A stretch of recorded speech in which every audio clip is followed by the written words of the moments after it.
नमस्कार दोस्तों, मैं राजकुमार मौर्य प्रखर इंडिया यूट्यूब मंच पे आपका स्वागत है। बड़ी खबर आ रही है केशव देव मौर्य को लेकर। 2024 के लोकसभा चुनाव में केशव देव मौर्य ने समाजवादी पार्टी को समर्थन दिया था। 2022 के चुनाव में भी समाजवादी पार्टी के साथ केशव मौर्य चुनाव लड़े थे। अखिलेश यादव के साथ इन्होंने मंच भी साझा किया था।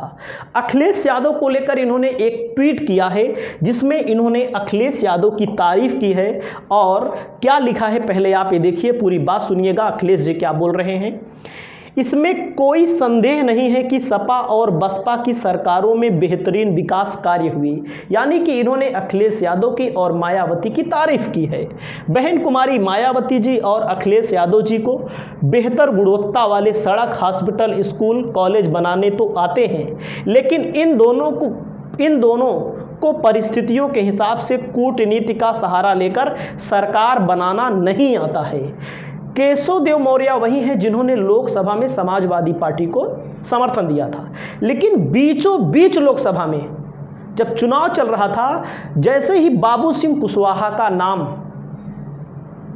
घोषित होता है जौनपुर के लिए, जौनपुर लोकसभा सीट के लिए, तो बाबू सिंह कुशवाहा के विरोध में उतर आते हैं केशव देव मौर्य और कृपा शंकर सिंह का प्रचार करने तक पहुंच जाते हैं केशव देव मौर्य।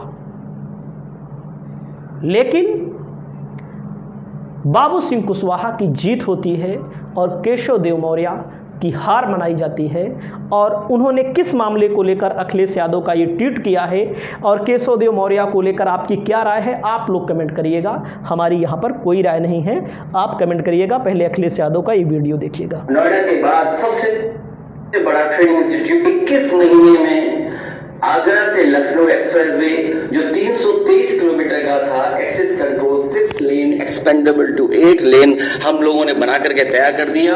और देश में पहली बार जब नेताजी के जन्मदिन के दिन मैंने उसका उद्घाटन किया तो एयरफोर्स की जो टेक्निकल सपोर्ट मुझे मिल रहा था, उसका सपोर्ट लेकर के उस समय उस एक्सप्रेसवे पर सुकोई मिराज का टचडाउन किया।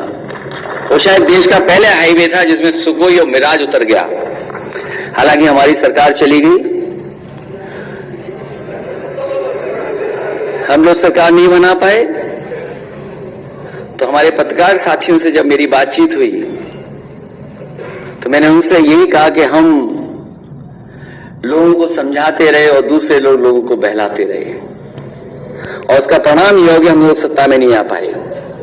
जो डिजाइन समाजवादियों की थी और उस डिजाइन को जब हम लोग आगे लेकर के गए, जिसको आजमगढ़ और गाजीपुर तक, आगे बलिया तक जोड़ने का जो हमारा काम था, वो हम लोगों ने आगे बढ़ाया। दूसरी सरकार आई, खुशी की बात यह कि उस काम को रोका नहीं, उन्होंने बढ़ाया।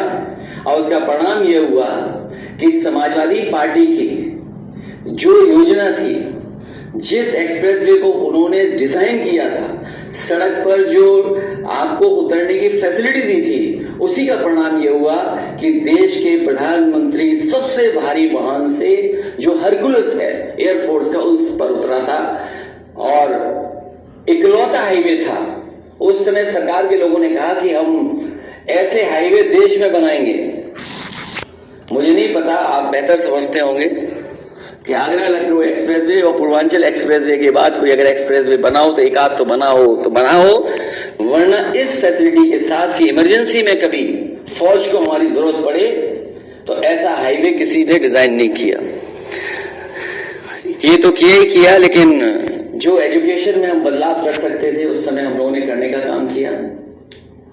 SCL जो नोएडा छोड़ करके नहीं जाना चाहता था, उनकी एक कंपनी कोई ट्रेनिंग इंस्टीट्यूट नहीं बनाना चाहते थे दूसरी आगे, उनके तमाम अपने इश्यूज थे। जब मैं सरकार में आया सबसे पहले उनको बुलाया, मैंने कहा कि मैं चाहता हूं कि आप लोग लखनऊ तक आएं, क्योंकि यहाँ के बच्चे भी जो न केवल यहाँ उनको तकलीफ होती है पढ़ने की, बल्कि यहाँ से जब वो बाहर जाते हैं तो अपने परिवार के लोगों के बीच नहीं रह पाते हैं। कोई बेंगलोर जा रहा है, कोई हैदराबाद